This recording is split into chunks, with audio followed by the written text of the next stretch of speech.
Vi skal til USA, for hva gjør NATOs sterkeste makt mot digitale trusler? Vi skal ha en rapport om det fra Det hvite hus, og her er Deputy National Security Advisor for Cyber and Emerging Technologies, Ann Neuberger. Good morning and greetings from Washington, D.C. I'm Ann Neuberger, Deputy Assistant to the President and Deputy National Security Advisor for Cyber and Emerging Technology. I regret I'm not able to join you in person this year, but appreciate the opportunity to address you virtually. I've been invited to share the U.S. administration's approach to safeguarding and modernizing the cybersecurity of our critical infrastructure. The last 13 months have been a period of serious introspection about what it means to be cyber resilient in the United States. No place is that more true than critical infrastructure. We navigate an interesting paradox when it comes to critical infrastructure. While the technology that connects our world evolves at an accelerating pace, the infrastructure that technology interconnects may be old, obsolete, and built before the internet. Internet connectivity introduces new vulnerabilities that malicious cyber actors leverage to disrupt critical services like energy, water, and healthcare. When we think about the power of technology, sensors, for example, on a bridge can manage weight and help alert if a bridge becomes overweighted with too many products. Similarly, technologies and sensors digitization can measure chemicals in water and ensure water safety. But they also bring risk. And when critical services are disrupted in times of crisis, Americans look to their government to address those disruptions.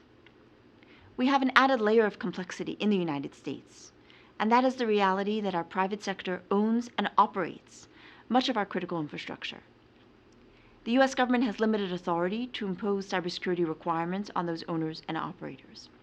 And in light of that, a key question in national security circles over the last year has been, how do we work to effectively and urgently deploy the technologies and practices needed to secure our critical infrastructure?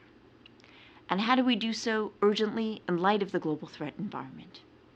Our answers to that question is, first, to use every legal authority available to us now to act as quickly as we can. Second, to leverage the power of information sharing. And finally, to fill any remaining gaps with innovative partnerships. When we talk about leveraging every authority we can, while in the U.S. lacks the authority to impose strategic coordinated requirements for the cybersecurity of critical infrastructure, we have pockets of authority available to us at the national level. And the Biden administration has made it a priority to use those authorities to the fullest extent possible, including being creative wherever we can. For example, the President issued an executive order in May of 2021. That executive order puts into place cybersecurity measures to reduce further cyber incidents, while strengthening the government's ability to respond to incidents when they inevitably occur. An innovative aspect of the EO is we are leveraging the procurement power of the federal government to drive market-wide software supply chain improvements. The executive order requires that those selling software to the government attest that they built that software securely.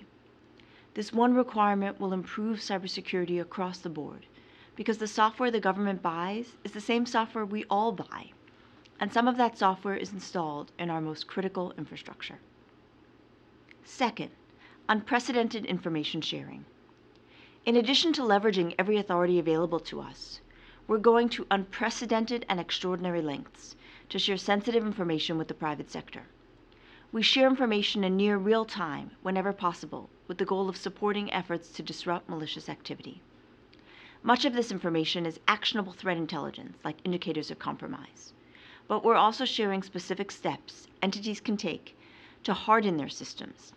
These include things like rolling out multi-factor authentication, using encryption, and technologies like endpoint detection and response, almost an alarm system, the equivalent of what we put on windows on doors in our physical world to alert on an intruder and rapidly allow us to respond. Our goal in all of our engagements is ensuring that companies and network defenders have the necessary context and information to harden cybersecurity defenses and prevent compromises. Finally, innovative partnerships. Beyond authorities and information sharing, we're also leveraging innovative partnerships. One such partnership is our Industrial Control Systems Initiative. The ICS initiative is a voluntary collaborative effort between the federal government and critical infrastructure owners and operators. The initiative facilitates the deployment of technology and systems that provide shared visibility on threat indicators, detections, and warnings. We began with electric utilities and have since expanded to natural gas, pipelines, and water. The initiative has been an overwhelming success. So far, electric utilities that provide services to over 90 million Americans have improved their cybersecurity posture under this initiative. And multiple critical pipelines, representing over 125,000 miles of transmission pipeline and assets, have deployed or are in the process of deploying ICS cybersecurity monitoring technologies. And we just extended the initiative to water weeks ago. Before ending, I should take a moment to thank many of you for your extensive cooperation on bolstering critical infrastructure resilience, because international partnership has been key to our efforts. Nowhere is that truer than countering ransomware. The U.S. launched an international initiative last October, with close to 35 countries participating across a range of ransomware components, including countering illicit finance, building resilience, disrupting actors in infrastructure who conduct ransomware, public-private partnerships, and diplomacy, and those are all led by countries around the world. Our president has been clear that ransomware attacks that disrupt our critical infrastructure cross the line from criminal activity to a national security matter. We recognize that other countries have navigated many of the challenges we face, and we've sought to learn from your experiences as much as we can. Your partnership will remain critical to our efforts to harden our domestic resilience, and more broadly, our efforts to counter malicious cyber activity globally. Thank you, and my best wishes to you.